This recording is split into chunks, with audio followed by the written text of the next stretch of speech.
Hello दोस्तों, स्वागत है आप सभी का एक बार फिर मेरे इस यूट्यूब चैनल CGPSC नोट्स में। दोस्तों, पिछले वीडियो में हमने छत्तीसगढ़ के विभिन्न जनजातियों के बारे में पढ़ चुके हैं जो कि एग्ज़ाम के लिए बहुत ही इम्पॉर्टेंट है, तथा आज की वीडियो में हम उन्हीं जनजातियों की परंपरा, संस्कृति, पर्व, त्यौहार, विवाह पद्धतियाँ आदि के बारे में पढ़ेंगे जो कि हर बार एग्ज़ाम में पूछे जाते हैं। तो चलिए शुरू करते हैं आज का वीडियो। सबसे पहले हम जनजातियों के विवाह पद्धति के बारे में जानेंगे कि जनजाति जो है कौन कौन से विवाह पद्धति अपनाते हैं।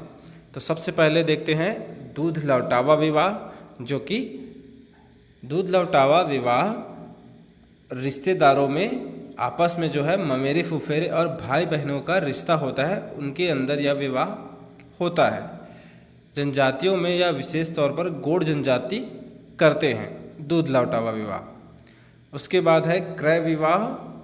क्रय विवाह जो है अधिकांशतः जनजातियों में वधु मूल्य देकर पत्नी प्राप्त करने की एक प्रथा है, जिसके अंतर्गत जो है वधु मूल्य चुकाकर विवाह किया जाता है, जिसे क्रय विवाह कहते हैं। वधु मूल्य को पारिंग धन भी कहते हैं। तो याद रखिएगा, क्रय विवाह जो है वधु मूल्य चुकाकर किया जाता है। दोस्तों, अगला विवाह है सेवा विवाह। सेवा विवाह में जो लोग वधु मूल्य चुकाने में असमर्थ होते हैं तथा वह अपने ससुराल के यहाँ एक निश्चित अवधि तक रहकर वहाँ काम करते हैं, जिसे लड़के का लमसेना जाना कहा जाता है, जिसके अंतर्गत यह विवाह सेवा विवाह कहलाता है। दोस्तों, अगला विवाह है अपहरण विवाह। अपहरण विवाह में जब लड़का लड़की के माता पिता के विरुद्ध जाकर विवाह करता है तथा इसमें माता पिता की सहमति नहीं होती है, उसे अपहरण विवाह कहते हैं। गोंड जनजाति में इसे पायसोतुर विवाह कहते हैं, जो कि एग्ज़ाम में कई बार पूछा जा चुका है। अगला विवाह है विनिमय विवाह। विनिमय विवाह यह दो परिवार बिना वधु मूल्य चुकाए दोनों परिवारों के भाई बहन को आपस में अदला बदली करके दोनों परिवार की सहमति से विवाह पूर्ण किया जाता है, जिसे विनिमय विवाह कहते हैं। दोस्तों, इसे छत्तीसगढ़ में गुरावट विवाह के नाम से जाना जाता है, जो कि एग्ज़ाम में पूछा गया है। तो याद रखिएगा, विनिमय विवाह छत्तीसगढ़ में उसे गुरावट विवाह के नाम से जाना जाता है। दोस्तों, अगला विवाह पद्धति है हठ विवाह। हठ विवाह में लड़की जो है अपने पसंद के युवक या प्रेमी के घर में जाकर बैठ जाती है और वहाँ से तब तक नहीं हटती जब तक कि लड़की को उसके होने वाले ससुराल स्वीकार नहीं कर लेते। इसे हठ विवाह कहते हैं। हठ विवाह जो है बैगा जनजाति में पैठुल के नाम से जाना जाता है तथा कोरिया जनजाति में ढुकू विवाह के नाम से जाना जाता है। तो याद रखिएगा, हठ विवाह बैगा में पैठुल विवाह और कोरवा जनजाति में ढुकू विवाह कहते हैं। अगला जनजातीय विवाह है गंधर्व विवाह।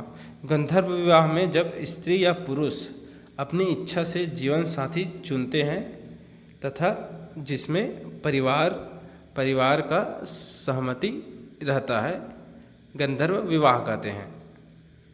यह विवाह प्रायः प्रजा जनजाति में प्रचलित है।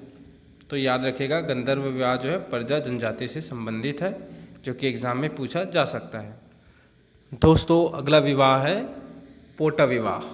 पोटा विवाह में विवाहित पुरुष और स्त्री दोनों किसी अधिक संपन्न पुरुष या स्त्री के साथ अपनी मर्जी से भागकर विवाह कर सकते हैं। इसे ही पोटा विवाह कहते हैं। अगला विवाह है विधवा विवाह। विधवा विवाह में पति के मृत्यु के बाद जो है स्त्री अपने पति के छोटे भाई के साथ विवाह कर सकती है, जिसे विधवा विवाह कहा जाता है। विधवा विवाह अर-उतो विवाह के नाम से भी जाना जाता है। तो याद रखिएगा, विधवा विवाह को अर-उतो विवाह भी कहते हैं। दोस्तों, अगला विवाह है तीर विवाह। तीर विवाह में उचित पति न मिलने पर कन्या का विवाह जो है तीर के साथ करा दिया जाता है, जिसे तीर विवाह कहा जाता है। यह विवाह जो है बिंझवार जनजाति में प्रचलित है। तो याद रखिएगा, जो बिंझवार जनजाति जो है तीर विवाह से संबंधित है। उसके बाद है अगला विवाह भगेली विवाह। भगेली विवाह में जो है जिसमें कन्या जो है अपनी मर्जी से भागकर प्रेमी के घर जाकर रहने लगती है।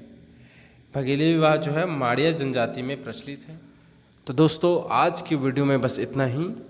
जनजातियों के विवाह से संबंधित जितने भी क्वेश्चन बनते हैं वो क्वेश्चन इसी में से आएंगे। तो याद रखिएगा जितने भी आज हम विवाह पद्धतियाँ पढ़े हैं वो एग्ज़ाम के लिए बहुत ही इम्पॉर्टेंट है। अगले वीडियो में हम जनजातियों के रीति रिवाज, संस्कृति, परंपरा, त्यौहार, पर्व आदि के बारे में पढ़ेंगे जो कि एग्ज़ाम के लिए बहुत ही इम्पॉर्टेंट है। आज के वीडियो में बस इतना ही। अगर मेरा यह वीडियो आपको अच्छा लगे तो लाइक, कमेंट, शेयर और सब्सक्राइब जरूर करें। धन्यवाद। जय छत्तीसगढ़।